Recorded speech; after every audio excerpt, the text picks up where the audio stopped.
দেবী তুমি তাতোতকৈ ডাঙৰ কথাটো কি নাই দেবী এই পৃথিৱীত যত মানে আছে বেদ বেদান্ত শাস্ত্ৰ কৃষ্টি সভ্যতা সকলোৰে দায়িত্ব প্ৰদান কৰিছে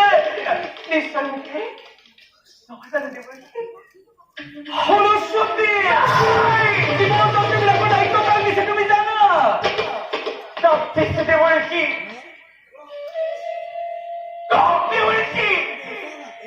পাৰ্বতী সুন্দৰ দুয়ো তলিয়া মনতে কিমান নন্দদেৱী কিমান যে আনন্দ তুমিও থকাহেঁতেনে সেই আনন্দতে অৱশ্যে ভাগি ল'ব পাৰিলা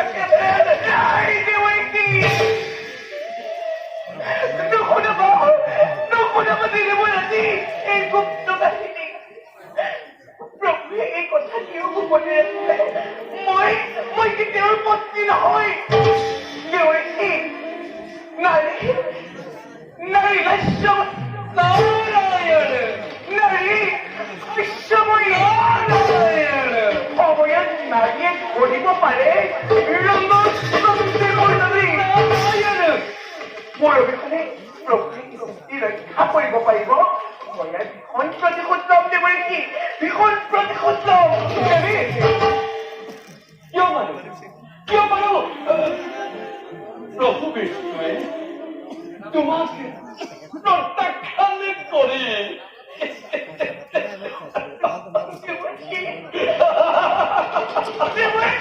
অকলে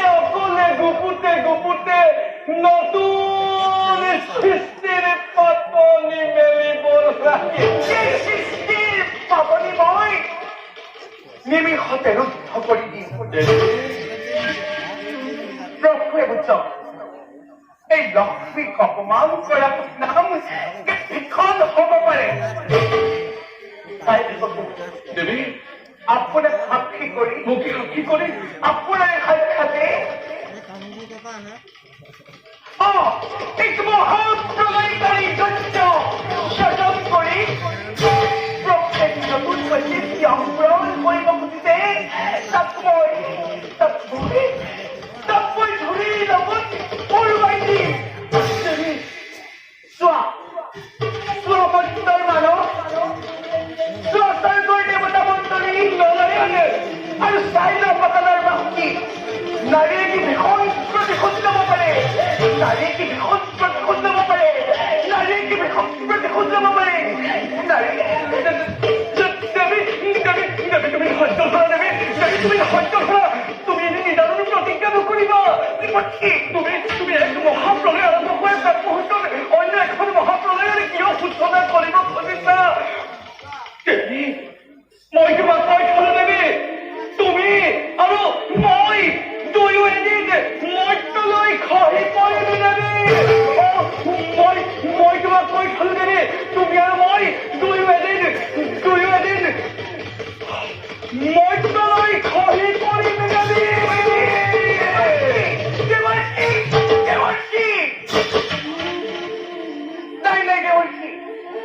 মই এফাল কামলৈ জীৱন নষ্ট কৰিলো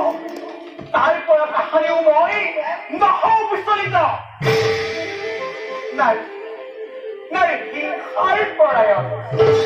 বিষ্ণুৰ সমগ্ৰ সৃষ্টি মই ধ্বংস কৰিমেই কৰিম সমগ্ৰ সৃষ্টি মই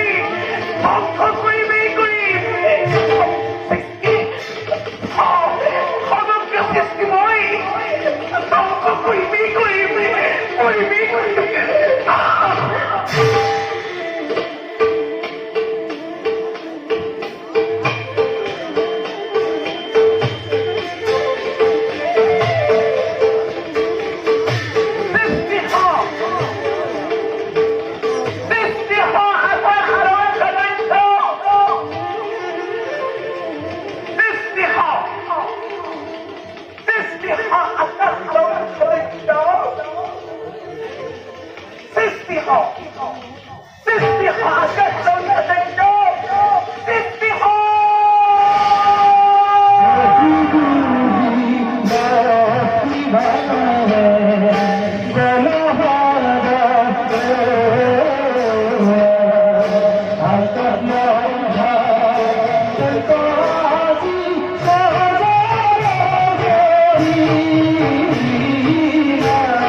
ইয়াত মই সত্য পৰিচয় মই এই কৃষকতাৰ মাতৃ লগ মাতৃ দেৱী মোক হে মাতৃ কিয় মোক কৰ্তস্য মাতে কৰিলা স্বজন কিমান কষ্ট হৈ কৰিম সাধন মাতৃ দেৱী তোক সাধন কৰাৰ উদ্দেশ্য মহান উৎপত্ত মাতৃ অলপ দিনতে এই পৃথিৱীত মহাপ্ৰলয়ৰ সৃষ্টি হ'ব মহাপ্ৰলয় অমূল্য চাৰিওফালে পানী কেৱল পানী মাতৃ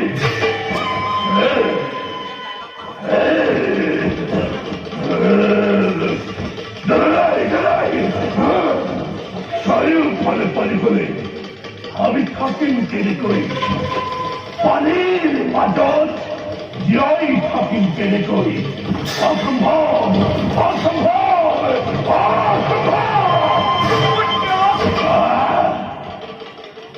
শুন তোক মই বৰ দিছো তই জল আকাশ পাতাল এই সকলোতে মুক্তভাৱে বিচৰণ কৰিব পাৰিম তোক প্ৰভু বিষ্ণুৰ সুদৰ্শন চক্ৰ মহাদেৱৰ ত্ৰিশূলেও মৃত্যু ঘটাব নোৱাৰে তোৰ সৰ্বশৰীৰ মই তোৰ সৰ্বশৰীৰ মই সত্যময় কৰি দিলো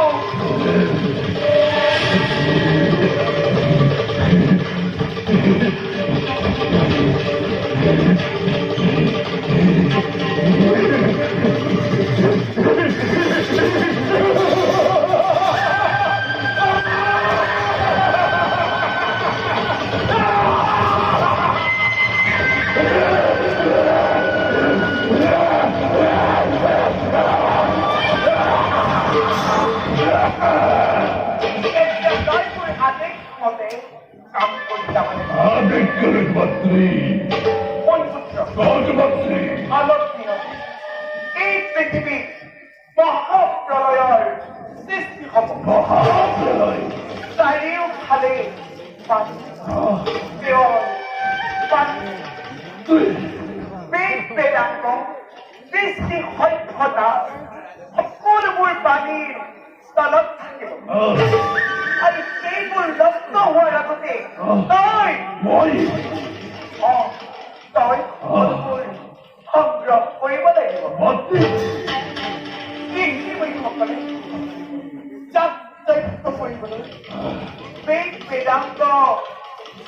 একোৱেই নাথাকিব আৰু মহাপ্ৰলয় শেষ হৈ তাৰ পিছৰ গল্পত তহঁতবোৰ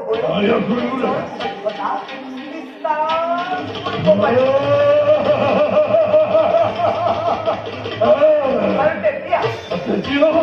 তেতিয়া তহঁতে দেৱতাতকৈও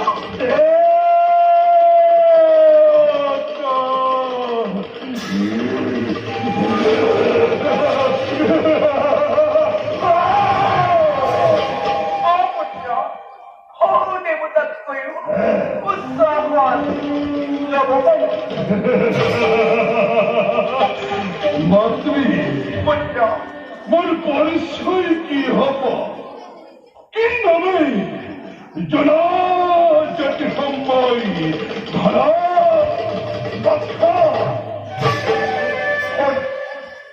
তোক মোৰ ডিঙিৰ হাড়ৰ পৰা সৃজন কৰি আৰু তোৰ মুখমণ্ডল দেখিবলৈ খুৰাৰ দৰে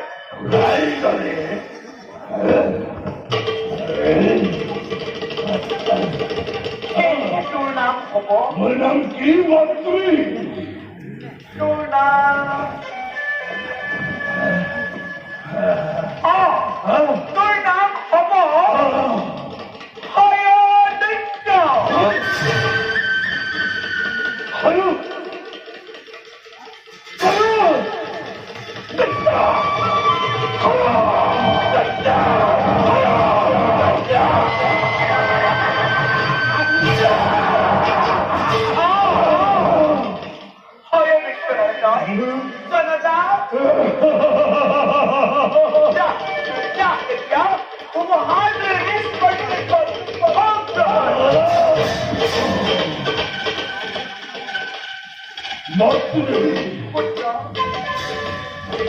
মকামাৰ বল প্ৰদান কৰে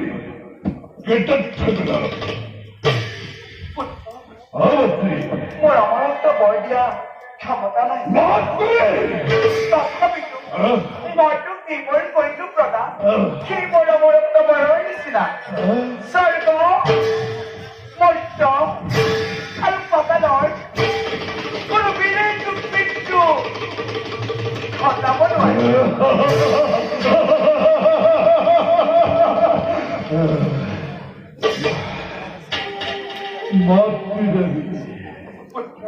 মোৰ আৰু এটি বৰৰ প্ৰয়োজন।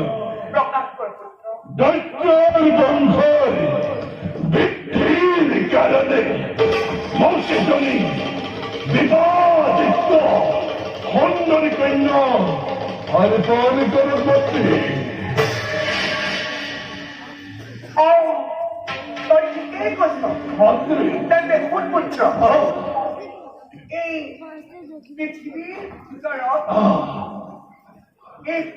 ভিতৰত ব্ৰহ্মাৰ কন্যা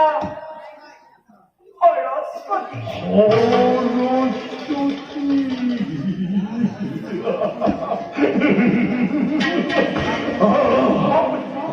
ব্ৰহ্মাৰ কন্যা সৰস্বতী সমান জ্ঞানী মানুহ ৰূপৱতী নাৰী অন্য কোনো নাই।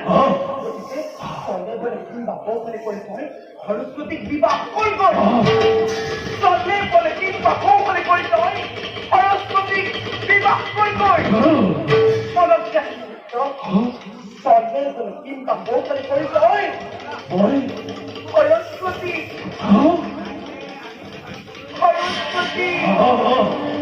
বিবাহ কৰিব।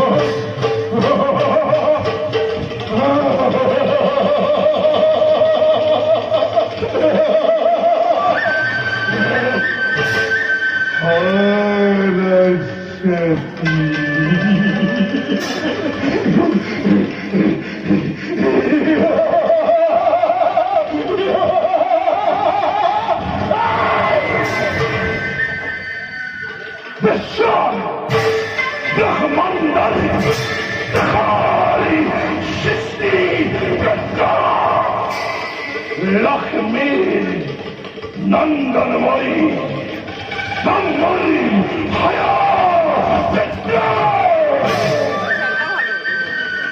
বিশ্ব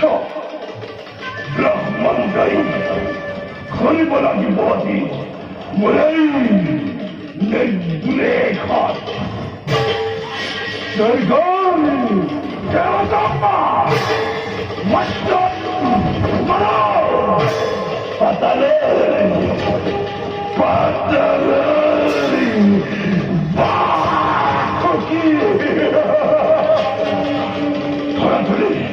ধৰা হ'ব লাগিব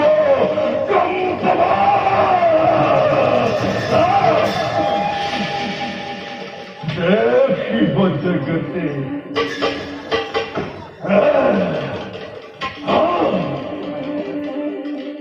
ব্ৰহ্মৰ কন্যা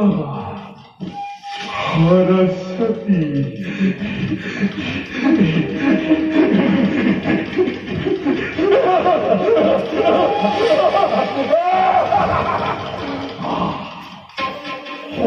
সৌন্দৰ্যৰাণী কৰিব লাগিব মোৰেই জগতে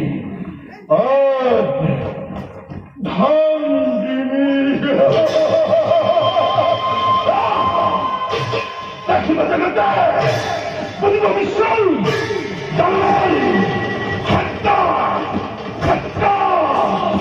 এই হয় অনেকটাৰ